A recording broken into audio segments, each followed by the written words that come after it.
दुनिया में ज्यादातर लोग खुद से ज्यादा दूसरों की बातों पर विश्वास कर लेते हैं। उन्हें खुद के ऊपर हमेशा शंका बनी रहती है। आज की कहानी आपको खुद पर विश्वास करना सिखा देगी। एक बंजारा था। वह बैलों पर मुल्तानी मिट्टी लादकर दिल्ली की तरफ आ रहा था। रास्ते में कई गांवों से गुजरते समय उसकी बहुत सी मिट्टी बिक गई। बैलों की पीठ पर लदे बोरे एक तरफ के आधे खाली हो गए, दूसरी तरफ आधे बोरे भरे हुए थे, जिससे बोरे बैलों की पीठ पर रुक नहीं रहे थे। तो नौकरों ने पूछा कि अब क्या करें? तो बंजारे ने कहा, अरे सोचते क्या हो, बोरों के एक तरफ बालू भर लो, यह राजस्थान की जमीन है, यहाँ रेत बहुत है। नौकरों ने वैसा ही किया। बैलों की पीठ पर एक तरफ मुल्तानी मिट्टी हो गई, दूसरी तरफ के बोरों में रेत हो गई। तभी दिल्ली से एक सज्जन उधर आ रहे थे। उन्होंने बैलों पर लदे बोरों में एक तरफ रेत भरते हुए देखी तो वो सज्जन बोले, बोरों में एक तरफ रेत क्यों भर रहे हो? नौकरों ने कहा, संतुलन करने के लिए। वे सज्जन बोले, अरे यह तुम क्या मूर्खता कर रहे हो? तुम्हारा मालिक और तुम एक जैसे ही हो।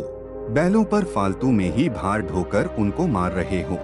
मिट्टी के आधे आधे दो बोरों को बैलों की पीठ पर दूसरी तरफ बांध दो तो कम से कम बैल कम भार के चलेंगे। नौकरों ने कहा कि आपकी बात तो ठीक लगती है, पर हम वही करेंगे जो हमारे मालिक कहेंगे। आप जाकर हमारे मालिक से यह बात कहो और उनसे हमें हुक्म दिलवाओ। वो सज्जन बंजारे से मिले और उससे बात कही। बंजारे ने पूछा कि आप कहाँ के हैं? सज्जन ने कहा कि मैं भवानी का रहने वाला हूँ। रुपए कमाने के लिए दिल्ली गया था। कुछ दिन वहाँ रहा, फिर बीमार हो गया। जो थोड़े रुपए कमाए थे वो भी खर्च हो गए। व्यापार में घाटा लग गया। अब हमारे पास में कुछ रहा नहीं, तो विचार किया कि घर चलना चाहिए। उसकी बात सुनकर बंजारा नौकरों से बोला कि इनकी सलाह मत लो, तुम बोरों में रेत भरते रहो, क्योंकि इनकी बुद्धि तो अच्छी दिखती है पर उसका नतीजा ठीक नहीं निकलता। अगर ठीक निकलता तो ये धनवान हो जाते। हमारी बुद्धि भले ही ठीक न दिखे पर उसका नतीजा ठीक होता है। मैंने कभी अपने काम में घाटा नहीं खाया। बंजारा अपने बैलों को लेकर दिल्ली पहुंचा। वहां उसने जमीन खरीदकर मुल्तानी मिट्टी और रेत दोनों का अलग अलग ढेर लगा दिया और नौकरों से कहा कि बैलों को जंगल में ले जाओ, जहां चारा पानी हो। अगर यहाँ उनको चारा खिलाएंगे तो नफा कैसे कमाएंगे? मुल्तानी मिट्टी बिकनी शुरू हो गई। उधर दिल्ली का बादशाह बीमार हो गया। वैद्य ने सलाह दी कि अगर बादशाह राजस्थान की रेत के टीलों पर रहें तो उनका शरीर ठीक हो सकता है।